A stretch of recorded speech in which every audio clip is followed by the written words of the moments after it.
Star Wars fans. I know it's been a minute since I've made a video. I've had a lot of ideas in the works, and I've been working on a few fan fiction projects as well by myself and with some other folks in the community. And what you're about to hear is a piece I wrote about a year ago, actually, but I wasn't sure what to title it. It felt like it went in two different directions. So instead of deciding on one or the other, I'm going to put them together. This is about writing for legacy characters, but this also strikes at the heart of the argument for whether or not canon matters. And I think those two things go hand in hand. And I definitely have more to say on this subject. I'm going to try and stray away from hit pieces as much as I can, although I know they do fairly well. And I do think I have a few important things to say on this topic. So this will be one in probably a series of 3 pieces I do about what I'm going to call the canon wars. Bringing back beloved characters for the sake of it doesn't work, because a character is so much more than their name and their physical embodiment. When we love and cherish a character, we love the story they were a part of and the stellar writing that was given to them. An actor performance can of course make or break a role, but so can the lines given to them and the overall work the character is a part of. So lazily shoehorning Luke and Han into lackluster scenarios always comes off as, at least to me, depressing, and makes the characters cheap and less effective. You ever notice how no one really cares about Boba Fett anymore? And if you're itching for actor performance alone, like Ewan returning for Kenobi, the writing itself will of course directly affect their performance. In Episode 3, Obi-Wan was witty, collected, steadfast, yet still compassionate, vulnerable, and human. And that's because of George Lucas, because of the character's lines and his overall function in the story. That Obi-Wan did not come back in the Kenobi show. Yes, it was Ewan McGregor, and the character's name was Obi-Wan Kenobi, but the Obi-Wan we saw in Episode 3 has almost nothing to do with the one in the Kenobi show.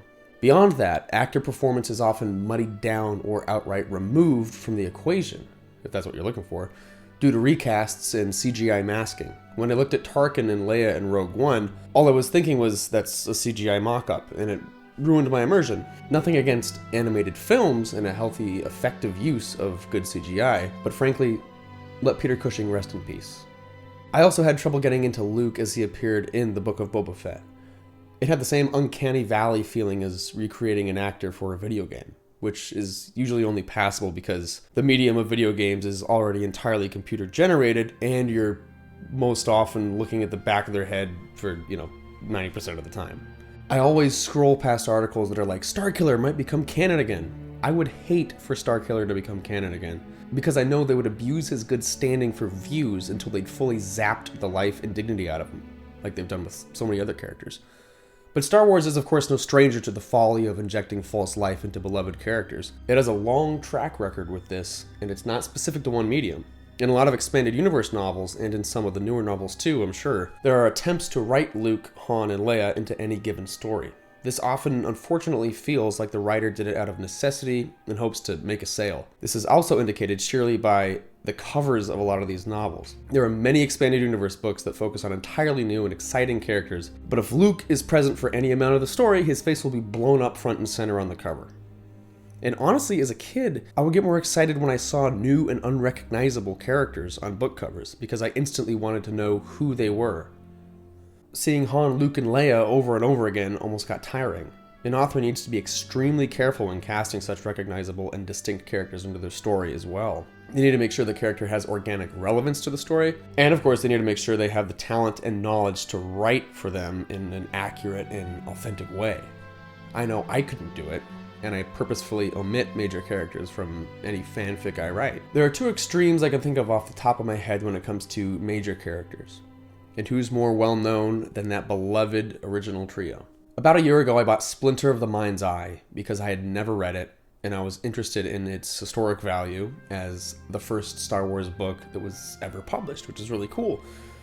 But I didn't get very far because very early on, there's a sequence where Leia is petrified with fear over, I think, either the imminent arrival of Vader or his current presence, or just knowledge that they're near him. It went on and on about how scared she was, and it was actually my girlfriend who called it out and said Leia wouldn't do that. And she was right. You could say this book gets a pass because they didn't have much to work off of, because after all, it was written 1 year after A New Hope was released in 1978. But in the first scene of A New Hope, we see Leia practically scolding Vader to his face. She's not afraid of him or Tarkin or anyone. She hates them and she wants them to know it. So having Leia cowering behind Luke in such a brazen way is a stark contrast to how she appeared in the film. It made for reading her character unbelievable and forgettable. My girlfriend is also a huge fan of C-3PO, and immediately pointed out another passage that said something like C-3PO was blathering on, but paused to look at Luke because he noticed Luke was deep in thought. And again, my girlfriend was like, do you think C-3PO would ever shut up? Absolutely not. Do you think he has the tact and social awareness to stop what he's saying and notice that someone's looking a bit down in the dumps? Absolutely not. He'd keep blathering on until someone shut him off. And she was absolutely right on both accounts. And I will say, even without her insight, because I started to read it on my own later, I was struggling to maintain focus. A piece of fiction can either paint an extremely vivid and immersive picture in my head, or it can make me check out mentally and I'm forced to reread the same page 5 times over. We've all been there. And that's the effect I've noticed from bad writing. You can put Luke Skywalker into your story, but if he's not well written, I'll often forget he's even supposed to be Luke Skywalker altogether. And I won't understand the plot because I lack investment in the story. If I don't believe it, I don't care. And if I don't care, I won't retain, and then I'm just confused and bored and I want to put the book down and do something else. On the other hand, there's a novel called Allegiance by the great author Timothy Zahn that follows a 3-pronged plot. We have a young Mara Jade who's in her active years as an assassin for the Emperor. We have a band of outcast stormtroopers, and we have the iconic trio of Luke, Han, and Leia. Their paths all begin separately and slowly converge as the story unfolds. And it comes together in a very compelling way. This is in large part because every time we see the famous trio, they're written very well. Every chapter with Han, Luke, and Leia felt like I was watching a scene from the original trilogy. I had no trouble recalling where they were, what was going on, and who was talking. Reading their dialogue was like, oh, that's Luke. I'm sold. And I was as immersed and excited as I am when watching the original trilogy. Star Wars novels of that caliber are hard to come by, but they're what's kept me going in the realm of expanded universe and Star Wars in general for so many years. In a previous video, I mentioned that I don't prescribe to any one side. That's exactly what I said. And that's illustrated well here, I think. There was a lot I find very cheesy and bland in the EU, and a lot like Splinter of the Mind's Eye that I gave up on very quickly, and I think that's actually fine. All of the Star Wars circles I'm in on social media all share this one fundamental issue in common. I've said this before as well, but I think it's important to expand on it here. People treat Star Wars like real-life history. If a novel is atrociously written, rarely will I see people say, hey, I didn't care for that one. They'll force themselves to choke it down and slave through it like a good historian reading an important historical document. And they'll go, I'm glad I know all that now. Like, I'm glad I know that happened. I'm glad I have more history. Another way this jumps out at me, and this is probably the weirdest and most heartbreaking manifestation of this extremely odd and counterproductive mindset, is how there were a handful of people that followed and enjoyed the EU until Disney acquired Star Wars. And then they made this chilling mental adjustment where if something wasn't canon anymore, even if they loved it, they abandoned it. In discussions about niche Star Wars characters and events, I see the question often asked, is this canon? And if it's not, then everyone shrugs and walks away. They write it off like it doesn't exist. And if it is canon, then people give it this confirmation like, okay, I'm glad I'm focusing on the correct or the real stuff. Tell me more. Expanded Universe and Disney fans both delegitimize the other group in the exact same way. It's not Lucas, so it's not Star Wars. It's not canon, so it's not Star Wars. Those sound like absolutes to me, and as we know, only a Sith deals in absolutes. Canon, when referring to storytelling, was originally a word that defined a certain group of scriptures that made up the core of a religion, a belief system. It was used quite literally as a way of saying this is real, or this is what we believe in, at least. So to apply that term in its essential meaning to Marvel movies and Star Wars content is straight up comical. You guys love fighting about what's canon, but just enjoy what you enjoy. Canon just means some old guys with a lot of money who, let's face it, don't really care about Star Wars at all, signed off on certain projects that they also probably know very little to nothing about. But so many fans treat canon like if something's canon, it means it's really out there somewhere and it really happened. Let's all recall that this is all make-believe, and that the expanded universe is no more real than the Disney Star Wars stuff, and vice versa. It's all imagination, it's all pen and paper, and that's great. So like what you like. Canon means literally nothing in this context, and fighting over stuff like that is like when we were 9 and we'd fight over if Goku or Superman would win in a fight. It's completely missing the point, it's irrelevant. These people have, it seems, almost literally forgotten that all of these are fictional stories. None of this is fact, but they treat it like fact. The expanded universe is just as much made up as the canon. It's such an absurd and, again, counterproductive frame of mind. Why is it counterproductive? Because Star Wars is a wellspring of stories. It is a means by which to storytell. So if you go in looking for the real or official stuff, you're turning your back to potentially great stories and forcing yourself to consume certain stories not on the basis of any critical thought or genuine reaction or quality, but on the basis of a company telling you what fake stuff is the real fake stuff.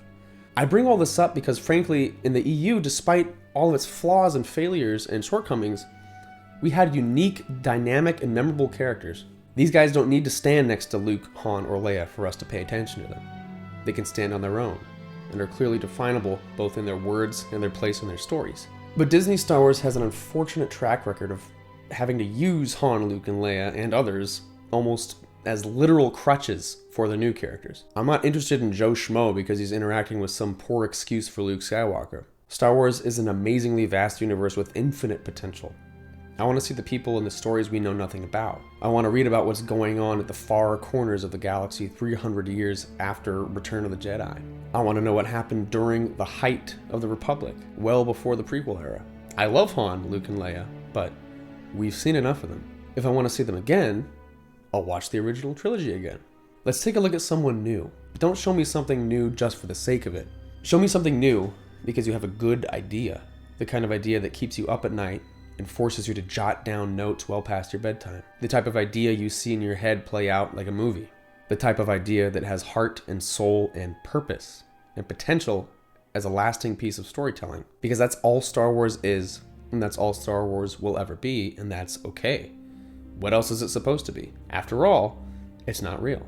Your Rey Skywalker is just as real as my Dash Rendar. Your Ahsoka Tano is just as real as my Kyle Katarn. Your boring main woman from Rogue One is just as real as my tragic and heartbreaking martyr from The Force Unleashed. But guess what? Your CGI Luke is not as real as my Luke from The Empire Strikes Back. Not because he's CGI or played by another actor, but because he's simply not as believable in his words, in his situation. Just like Splinter of the Mind's Eye. I don't buy it, I don't get it, I don't care. Good storytelling makes you believe the unbelievable. I believed Luke when he threw his lightsaber away in the face of the Emperor. I believed Obi-Wan when he cried out to Anakin that he was supposed to bring balance to the Force. But of all I've tried to watch of this new wave of Star Wars media, I haven't believed any of it for a minute. Except Andor. That one looks alright from what I've seen. I'll have to give that one a shot.